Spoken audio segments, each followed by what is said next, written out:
Alex Keith gone? How's he? Is he going? Yeah, no, he's not. He's not going to be right. Unfortunately, he trained this morning. Wasn't able to complete the full. He able to complete the session, but he's still got some awareness in that leg, so he needs a little bit longer. So no, he won't play. And how long do you think that'll be now? Well, you know, it's come along well. So it's progressed in the 2-week break that he's had. So we'll sort of build him up from here, and we'll just have to give you an update.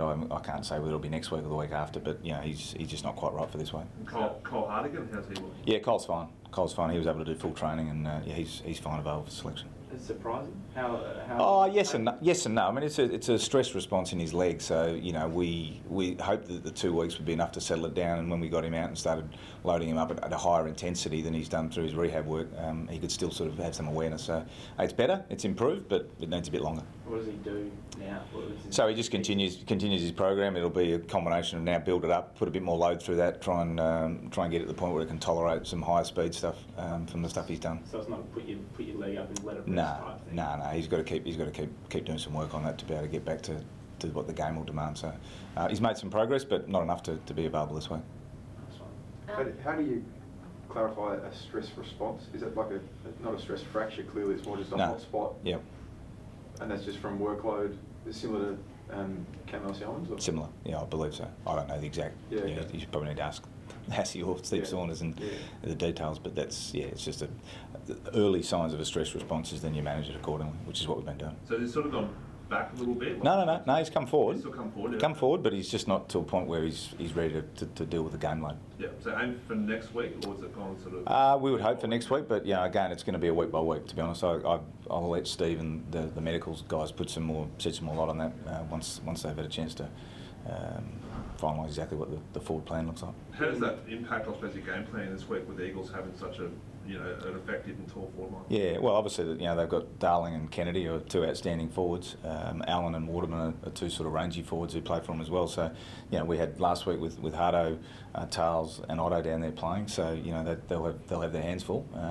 But great opportunity as well.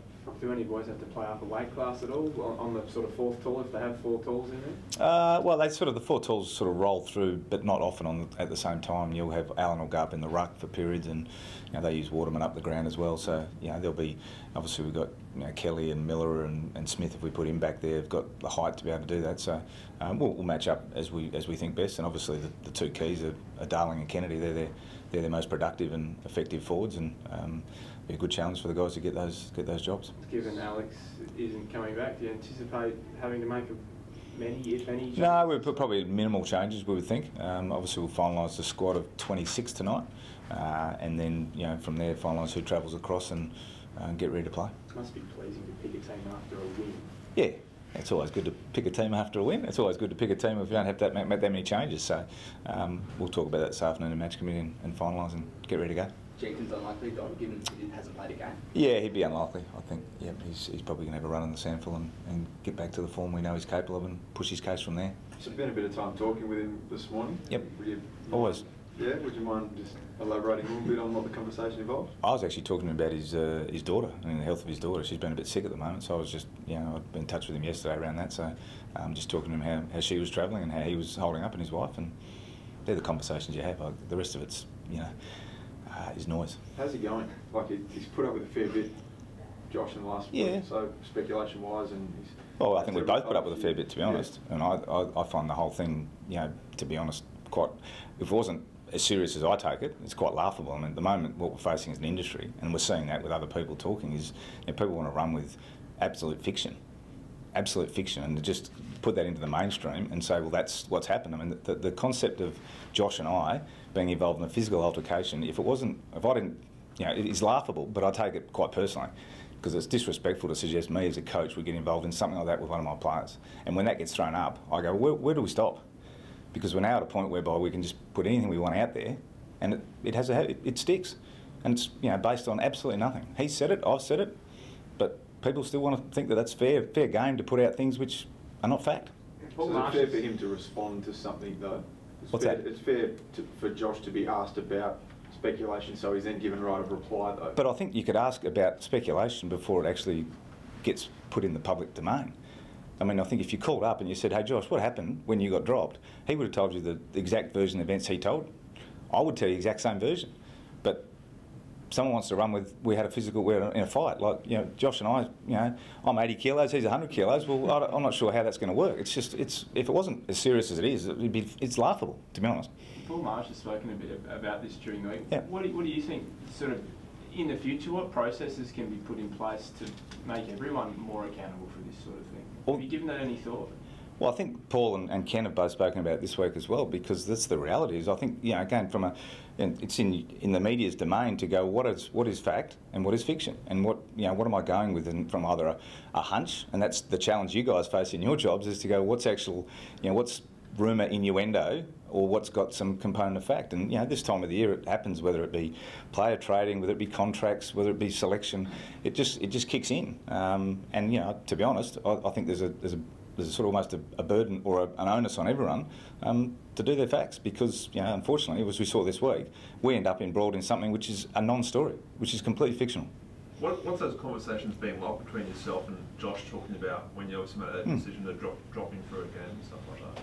Normal productive conversations that we have. You know, obviously, you know, I'll bring him in last week and say, you're not playing, this is the reasons why. And, you know, we then go, what's the plan going forward to get you back playing the footy we need you to play to have your role in the team? So nothing other than standard conversations. I suppose you wouldn't expect anything less than a player who's, you know, obviously proud to be, you know, confident and wants to be playing senior football, to want to know and maybe challenge your decision at times. Yeah, and that's fine. I expect the players to not be necessarily happy when you tell them they're not playing.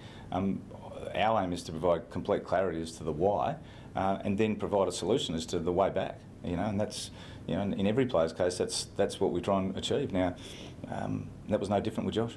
What is his way back? Well, for me, it's his, you know, again, I spoke last week about it, it's just playing the way we know he's capable of playing in all the phases of the game.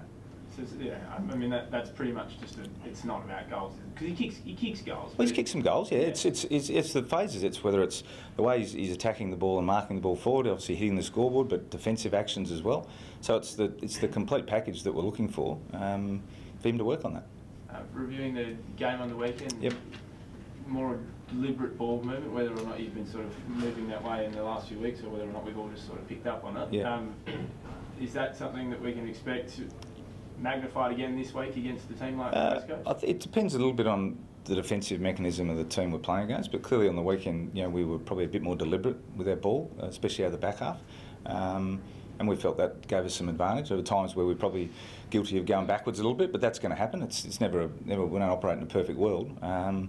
So yeah, we're sort of tweaking a little bit of what we need, and we'll do that again against West Coast. We know, you know, West Coast at Optus Oval is probably as good a challenge as out there right now. And it comes at a perfect time. We sit here 3 games from the end of the season with a spot in the 8 and a spot in the 8 up for grabs. So I look forward, and I look in the positive, and I look in the optimistic, going, you know, right now we've got 3 games to play finals footy. And we get the first chance against West Coast on the weekend, a team we've played pretty well against early in the year over here, but a team we know are very strong and have got some real weapons. So we'll come up with a plan, which is the way we want to play, to try and beat West Coast. This is the sort of game that can really be a making of a team, can't it? Going to Perth against a heavy. It's a fantastic opportunity. That's the way I look at it. I go, we come off, you know, a couple of disappointing weeks, had a good solid win last week, played some good footy, got back into the space we want to get in terms of our contest work, and sort of saw some things with some of our ball movement and the way we defended. And we played, you know, last year's premiers on their home deck. So I mean, if you're not excited by that, I'm not sure what's going to get you excited with 3 games to go, knowing there's a spot in the finals up for grabs. So, you know, we're like, let's get over them, let's get into it. That's our plan. Do you see that sort of glint in the eyes of players during a week like this? Is yeah, well, a game that you think that they get more up for? Well, I think they get up for every game, you know. But they're also, now we're getting to that point in the end where we know to keep winning keeps us playing finals, and that's what we're here to do. You know, so we can focus on the negatives and focus on the things that were maybe not happening or we're not happy. But the reality is, no, let's control what we can control from this point forward, and let's get set and ready for playing West Coast. Don, when you say, you know, it's laughable with the Jenkins situation, I don't think anyone actually said there was a fight, more so reporting on the speculation and giving Josh the chance to answer. And then for you as well, the insinuation that he was dropped for leaking information to the media as well. Completely fabrication, yep. In terms of the Riley O'Brien, you spoke about after the game on the weekend, there might be a thought of giving him a break given the long season he's had. What are your sort of thoughts about Rob and Sauce going into this week? Yeah, well, that's something we're weighing up at the moment. I mean, it's probably likely we'll take both over, to be honest, in terms of what we think we might be able either have on game day or bits and pieces. So yeah, we're still weighing that up. So watch this space. Still sort of one or the other though. Not Yeah, well, it could be both. That's the other side. So we know what Rob's been able to produce. Sauce obviously been in really good form as well. Rob's probably last couple of weeks haven't been as good as he would have liked. So whether we make a change there, or whether we play both, we'll keep you guessing. The second ruckman situation, obviously, Otto going last week to fill in. Is that a bit of a concern? Well, it sort of was okay for us last week. So. In what way are you worried it's a concern? Oh no, in terms of like what West Coast bring in.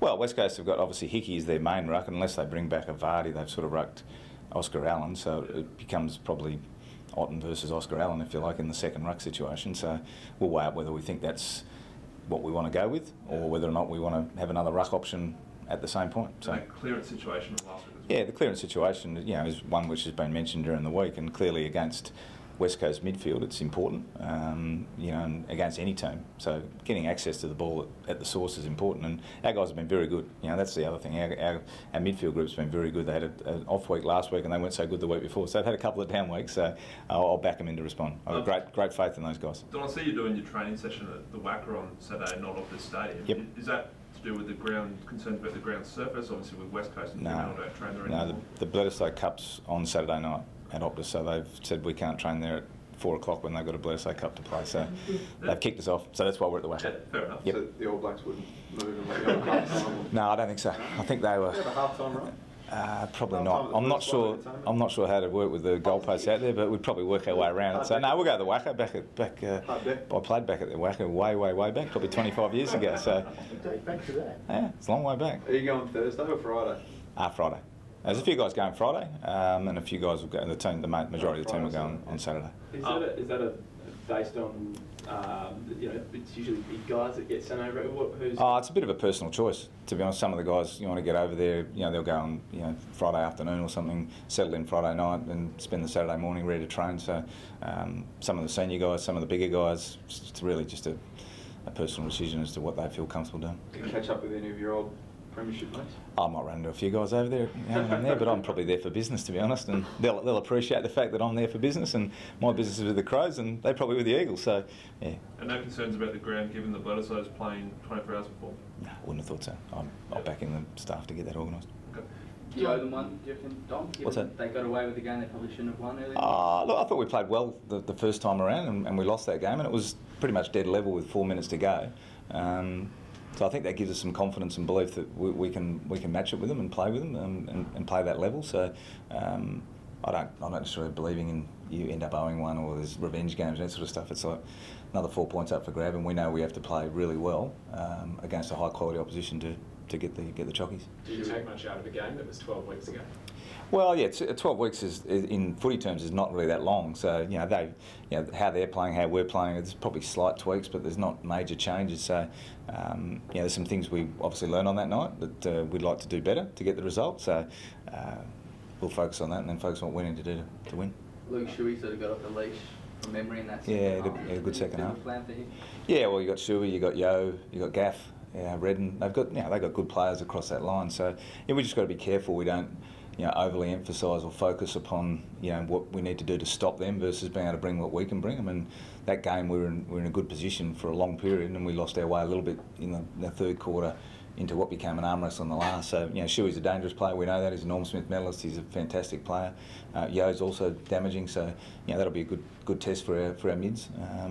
But as I said, I'll back our mids in because they've been a really solid, strong group and performed really well last week. And I'm confident they'll get it done. And is Bryce a part of that group? Yeah, he came in and I was really happy with what he did last week, and really pleased and proud with Bryce about the way he's sort of gone about his footy. Would have been easy for Bryce to get a bit disillusioned about where he was at not playing, but to his credit, he went back and worked on the things he wanted to work on, had a great attitude around it, and I think we saw the result of that last week, the way he came in and played. So, gives him another chance this week to build on that, and we know he's good enough, and he's always known that. It's just been getting him into that space where he can play the way we need him to play, and we saw a bit of that last week. So it was a good start for Bryce back in the side. Don, you've made a lot about slowing down and being able to defend your space. Do West Coast do that? Have I made a lot about that or not? Oh well, I think you might be saying that, but well, you've changed slightly, tweaked what you're doing, and about holding onto the ball and being more precise. So, do West Coast do that, or do they go quickly? And why can they go quickly but you can't? Well, I think it's again it's an interesting comment to make that they go that way and then they can go quickly. It's probably a little bit A, how you defend it, and B, what you've got at the ball and ahead of the ball. And the way West Coast play, I think West Coast is pretty well regarded that they like the uncontested mark game. They do control the ball, especially at their back half, and then they look for opportunities to go quick. But I think most teams want that opportunity as well. So it's probably that balance of going quick versus going more controlled versus still going forward. That's the mix that every team's sort of looking for. And to be honest with you, each game does present different defences and different defensive mechanisms. So some teams are still defending quite 1v1, other teams have still got high zones. So it's how you work your way through that is unique. What we need to do is give our players enough understanding and an armoury towards the situation so they can actually come out and execute. So we're not saying, let's be really clear, we're not saying we want to move the ball slowly. We want to move the ball with speed, but we want to move the ball in a way which actually allows us to get an advantage against the opposition, depending how they're defending. If you go too quickly, you can run into extra defenders sitting back there very quickly, at which point you're asking your forwards to get up the ground and get back and compete numbers down. So it's just the balance you're looking for, and it's always a fine-tuning. It's right in the margins in terms of what it actually looks like. So we keep, every side's the same. If we can shut West Coast down and shut down their uncontested mark game and force them to kick the ball long, then it comes more into a contest, and that's one of the challenges each team faces when they play a side like West Coast. Does Seed come into consideration? Yeah, he's in the mix. Yeah, obviously we look at the ground, look at the opposition, and we'll discuss that this afternoon.